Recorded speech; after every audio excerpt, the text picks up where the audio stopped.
Stand by now for the 33rd edition of See It Now with Edward R. Murrow, which originates in the control room of Studio 41 in New York City.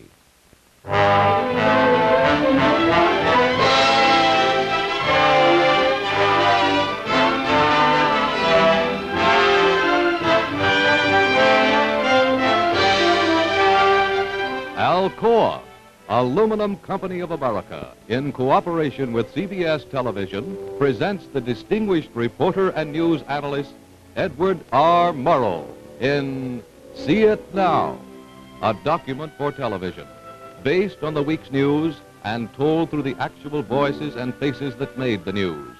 Edited and produced by Mr. Murrow and Fred W. Friendly.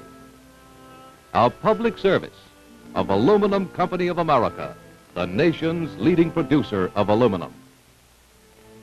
Now, speaking to you from the actual control room of Studio 41 is the editor of See It Now, Edward R. Murrow.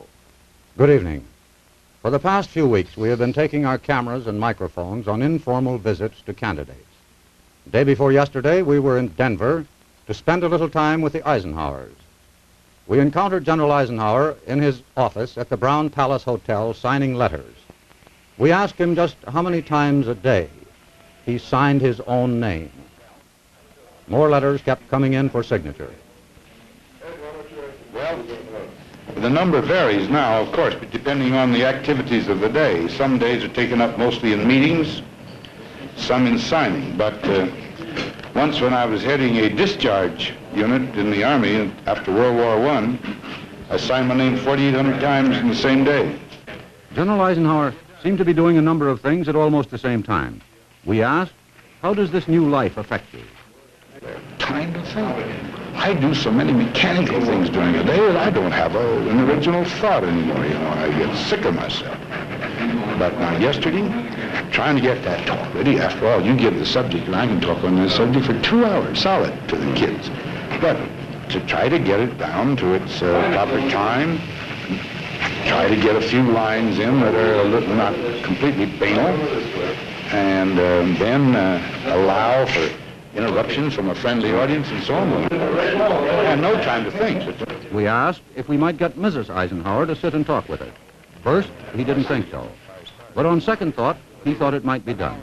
Yeah, all right. Well, I'll tell you what you might do then. You know a lady, she always wants, if she's going to have picture taken, she wants a bit of time. So what I do, if we can guess at the time we're going to be out there, call her up and ask her whether she would appear for a few seconds. Or I'll do that.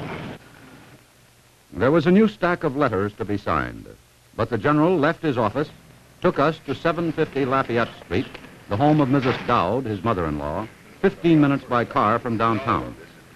We decided to set up our cameras on the back lawn. It was hot, 87 degrees in the shade. So we removed our jackets and started asking questions. General, is this campaigning like anything you've ever done before? Completely strange, and I must say it's mystifying. This sort of interferes with your golf game, doesn't it? Very markedly. What about the painting? Painting, I haven't even unwrapped my painting box since I've gotten here.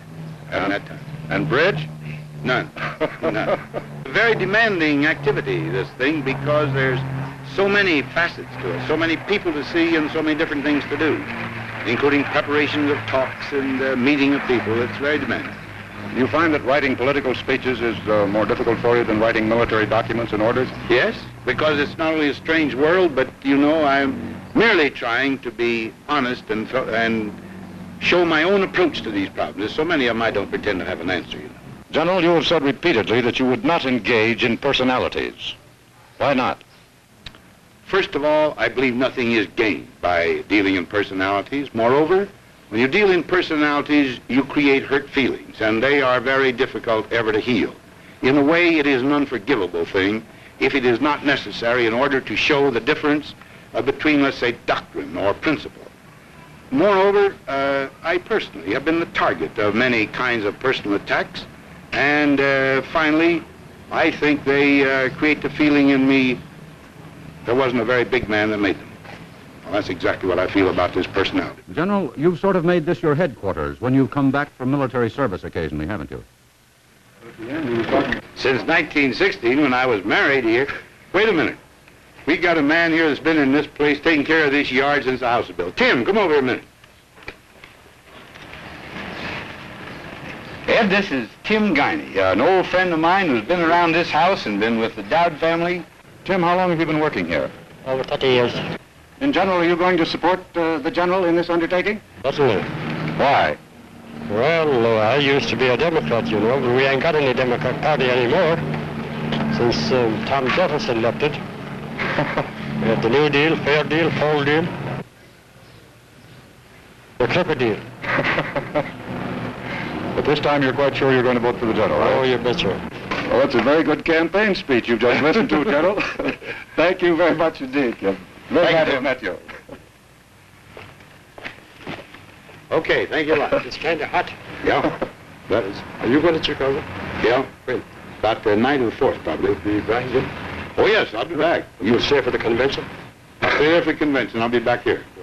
Good luck to you, and I'll see you before I go, Tim. I'll see you before I go. General, why did you... Tim was just speaking about Chicago. Why did you decide to go up there for the convention?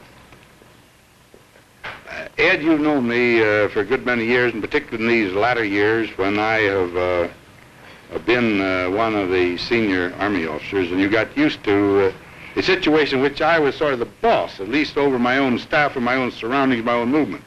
I'm not anymore. These so-called political associates have taken over, and I'm obeying their orders and their recommendations. You know, General, it's probably going to be a lot hotter in Chicago than it is here. I have no doubt about that, but it's warm enough here that Mamie thought of bringing us out some iced tea, and she'd be along in a second. Here. No, Let us bring up this. plenty hot. Hope I get it down. There you are. You hope you can pour it. There, you're the hostess here. I can pour it all right. Of course, you might get a little extra ice, but then... Ed, would you like to have sugar in yours? No, I'll have it just at comes, thank you. I'll give you a little extra ice, sir. Wonderful. How about a piece of lemon? No, just right. Thank you. Yeah, I'll take a piece of lemon, but no sugar. Mamie, how are you enjoying this campaigning? Well, I must admit, it's been terrifically interesting as far as I'm concerned. I've been much impressed with the women, the numbers of women that have gone out to work. What sort of questions do the women ask, generally? There's always one they ask, and that's about Korea. Uh-huh. That's the one question that most women ask. I think it's because they're probably mothers and they're interested in what's going to happen to their sons or maybe their grandsons, or how Korea's going to affect the world from now on in. But incidentally, they always ask that question very sympathetically because they know that our boy's going to Korea this month. And they always ask it very sympathetically. You probably miss your son and your grandchildren, don't you? Oh, I should say we do. House is mighty lonesome without them. General, do you mind being called a conservative? No, and I'll tell you a strange reason about that. I don't mind what names they call me. I remember when my mother used to conserve things in the fall, and she didn't conserve the cockleburs and the sunflowers, she conserved the good things out of the garden. All that I'm trying to do is to conserve the good things that we've had all these years. You don't mind us being called a conservative either, do you, lady? Nobody explains it like that. Tell me, does he get irritable now working these long hours under strain all the Don't time? answer, don't answer. To tell you the truth, I don't see him long enough to know whether he's irritable or not. The other day, Senator Lodge came out here and made some rather optimistic statements, and there seems to be a considerable amount of optimism around your headquarters. How do you feel about it? Are you confident? Are you making any predictions? Well, Ed, Cabot Lodge and his associates are experienced politicians. They know what's going on in a struggle like this. Moreover, they're honest men, and they're certainly not trying to kid themselves or kid me. Moreover, and beyond this, I never went into a fight in my life except to win, so my answer would have to be, yes, I share their confidence. That was candidate Dwight D. Eisenhower in the backyard of his mother-in-law's home in Denver, Colorado. It's time now for the Alcoa commercial. We have had what the technicians would perhaps call a mechanical malfunction, which means that one of our transmitters, one of our film machines, has gone kaput.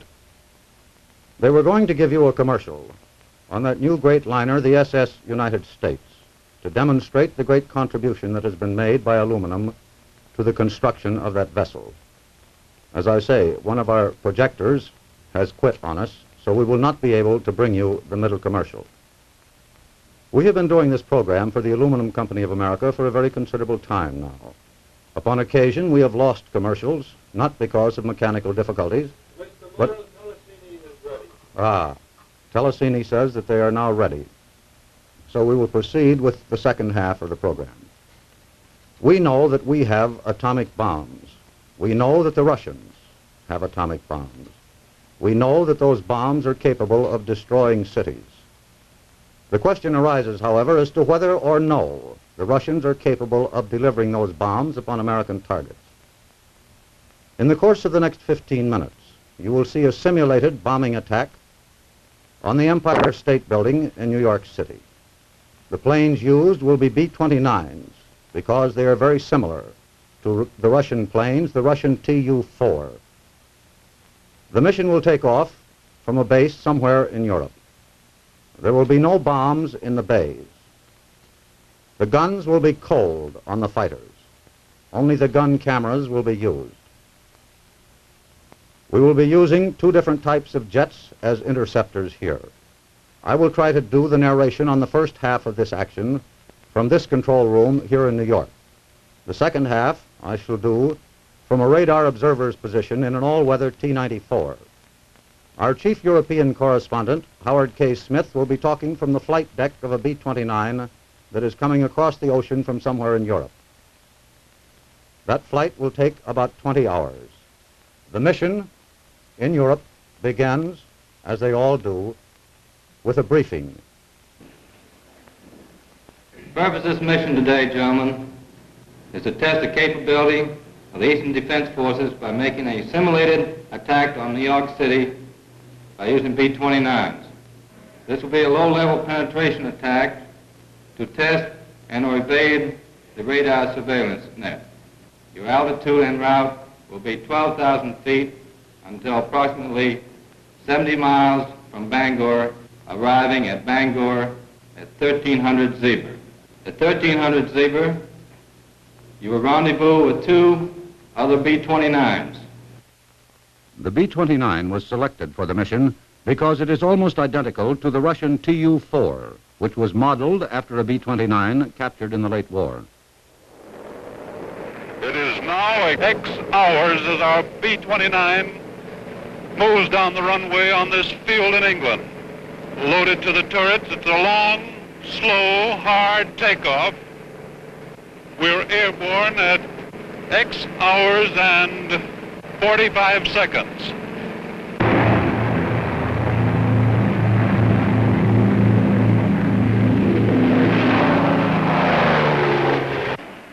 X hours and 30 minutes. Below us on the right, Pembroke. The tip of Wales, the last dry land we shall see until North America. 2,400 miles of deep Black Sea ahead of us. We're chasing the sunset westwards across the Atlantic. The flight will take 20 hours. This one went by way of the Great Circle route. It is more likely that an enemy attack would come over the Arctic and Canada. During the long night, the plane stays at 12,000 feet, but it begins to lose altitude as it nears the coast. X plus 13 hours, the USA at last, the coast of Maine near Bangor. Down to 1,000 feet, the purpose to steal under the radar net, to escape detection, scrape the treetops in the hope of reaching the target area unspotted. This radar antenna, and many like it, revolves 24 hours every day. But an enemy plane can conceal itself by coming in low and letting the curvature of the earth or high points of the land protect him.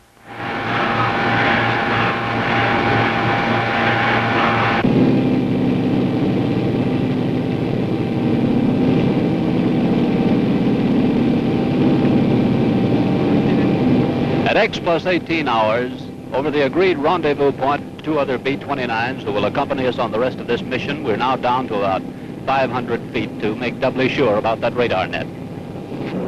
The low-flying planes stay away from the big towns, but sooner or later have to pass over a community.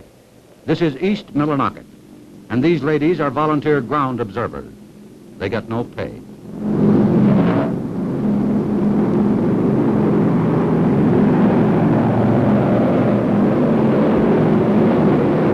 Aircraft flash, 3, multi-motor, very low, Fox Queen, 2, 4, red. All multi-engine planes they see, regardless of size or markings, they report to Bangor Filter Center. At Bangor, every observed flight is given a number and charted. This one becomes number 211. 3 miles southeast of observation post, flying southwest. Check, thank you. The man with the 211 flag is the Dean of Engineering at the University of Maine. He does this in his spare time. Multi-motor, very low. Calling radar number 4. Next, Flight 211 reaches radar 4, a plotting center far up the New England coast. First plot, George Queen, 2142, flying southwest. Track number 211. Time 10:21. Roger, I've got it. Plotter, I have initial plot for you. Roger. It is in George Queen, 2142. George Queen, 2142. Right. Its direction is southwest. Direction southwest. 3 aircraft. Multi-motor, very low. Sergeant, do we have any flight plans from CAA on track 211? Nothing at all, sir. Let's make track 211 unknown. Well, let's scramble blue flight on a heading of 230 at 1,000 feet. Blue flight leader is Dow Air Force Base, also in Maine. Here, F-86 Sabre-jet interceptors stand at the head of the runway 24 hours a day. The pilots are just a few feet away in the ready truck. They can be airborne in less than 3 minutes. We're trailing radar 4. Scramble blue flight. Go, boy, go!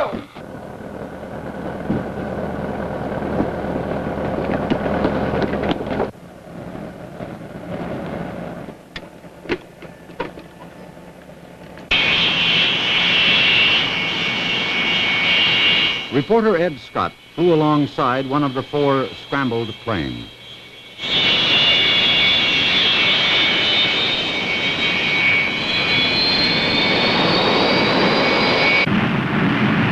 This is Ed Scott in a T-33 jet taking off alongside with the F-86s. Takeoff time, 10:28. We had no briefing before scrambling and taking off. If radar or ground observers spots the enemy, they'll notify us and give us locations and directions.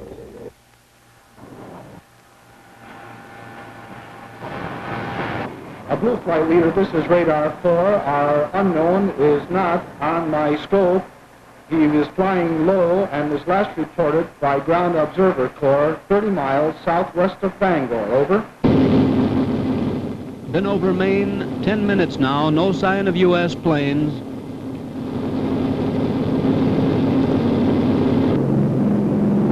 This cabin was designated as a ground observation post. A sighting from here would have given the jet pilots something to work from. This one is abandoned and silent, and it makes it tough on the pilots. Been up here more than 30 minutes, no information from radar.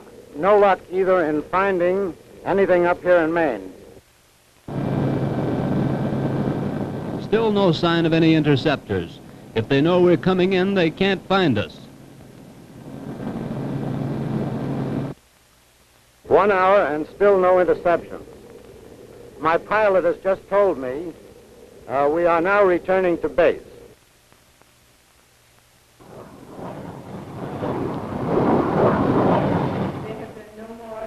Back at Bangor Filter Center, they give up on 211, not knowing whether it is an enemy or a friendly plane off course.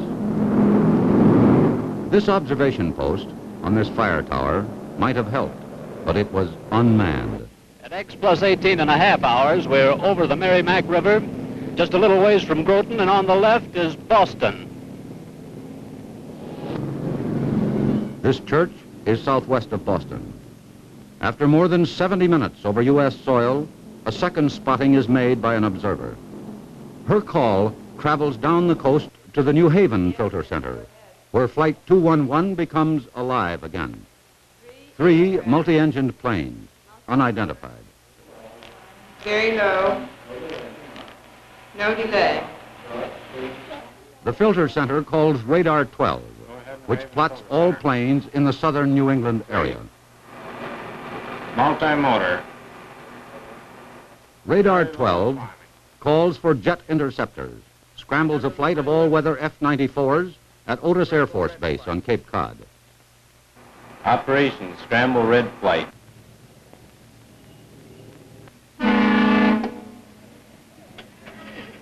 To set a jet pilot to a reporter.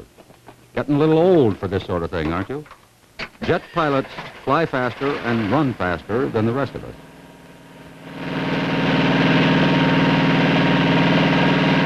Our recording gear was strapped in where the radar set usually goes.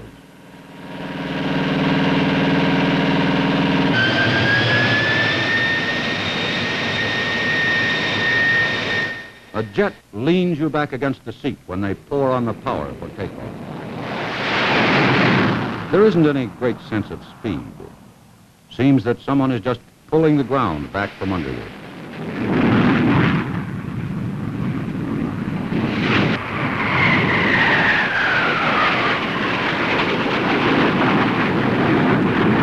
Roger, Red Leader, airborne with 4-6, port to 350, over.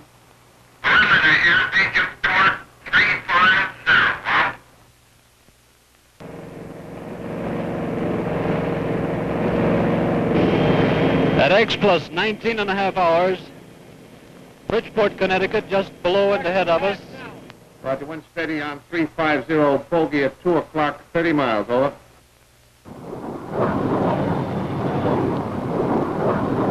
Pinkerton says they have picked up the strangers on their radar. Our flight leader has picked them up, but we cannot see them visually.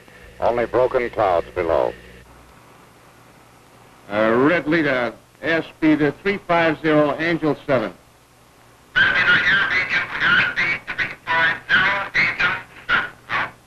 Pinkerton is moving these jets around in the sky as though they were tied to the end of a string, telling them to change course, to reduce speed, to increase speed, trying to bring us in contact with the bogies. We've got a tally-ho now and a visual contact with the B-29s.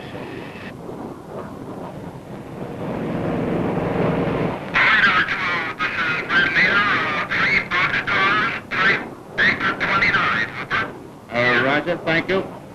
Check ADCC for any B-29 airplanes in this area. Now, for the first time, pilots' eyes have seen them and identified them as B-29 type aircraft. But there is still the possibility that SAC, the Strategic Air Command, has B-29s in this area. They call SAC at Omaha to check. Strategic Air Command has no B-29s operating in the New York area. Had aircraft, New York area. 3 B-29 type aircraft approaching New York City. Alert your batteries. Civil Defense, New York City, red alert. From the moment of the alert, their radar scope will track the bombers and aim the 120-millimeter guns.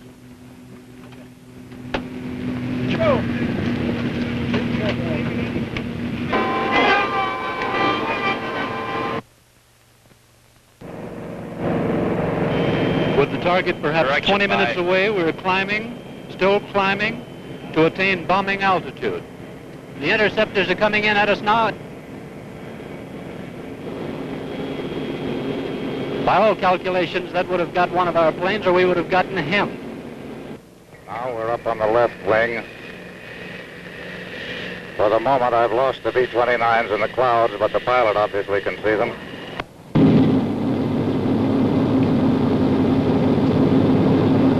This B-29 is not coming toward us. This is our gun camera as we attacked it at 550 miles per hour. And if it had been the real thing, the bomber would have been shooting back. Splash 1 B-29, shot down. Now we're going in on a beam attack. The gun cameras are firing and we pull up terrific speed.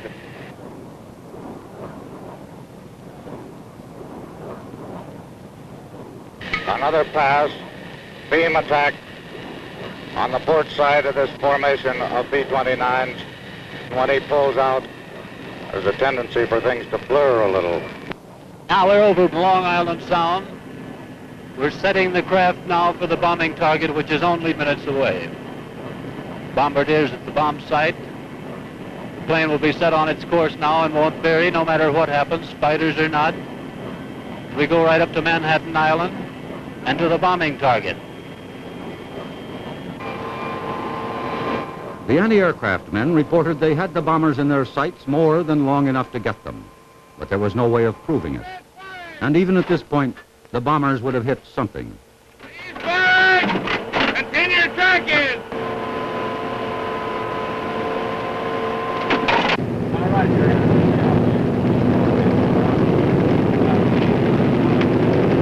X plus 20 hours and we're in the target area on time. Just below us is the Harlem River. Across the East River to the left, you can see Triborough Bridge and Hell's Gate.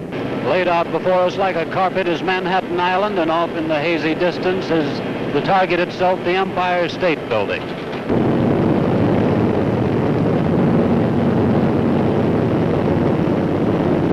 And out before us now is Central Park.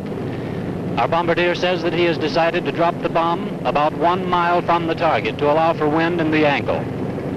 The doors. We're going to drop the bomb at the end of Central Park.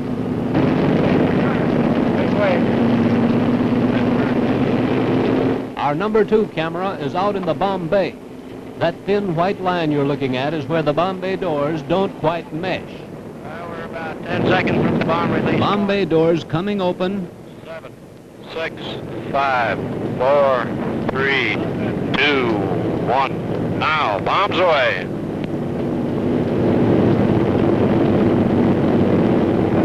Close the doors. Let's get out of here. Planes completed their bomb run just 3 minutes before noon. Electronic measurements indicated that the bomb would have exploded within 1 block of the Empire State Building. Of course, this was a simulated raid, little more than an exercise. No one can be sure how many of those bombers would have been shot down by fighters, how many would have fallen to the ack-ack guns on the ground. We asked General Ben Chidlaw, the chief of the Air Defense Command, whether this was about the way it might happen. He said it was. He reminded us that according to the Air Force estimates, about 70% of a determined attacking force would probably get through to the target. He also reminded us, and he said that the Ground Observer Corps was the one thing that would help sustain and strengthen our present radar screen. We were reminded also that the Ground Civilian Observer Corps now has just about 1/3 the number of people required to do the job. A few minutes ago, we explained to you that we had lost our commercial. That is because the commercial is projected off one projector and the rest of the program off another. So since we do not have the commercial projector, I would remind you that this program is sponsored by the Aluminum Company of America. That in the course of the past many months that we have been working for them, they have never said to us, you should do this or should not do that. Even after it has been done, they have never suggested or said, you should not have done it. We're going off the air for a period of 9 weeks. We shall see you again in the autumn, again, to our great pleasure, working for the Aluminum Company of America.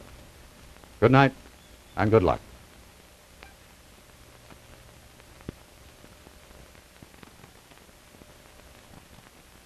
Tune in the conventions on the CBS television.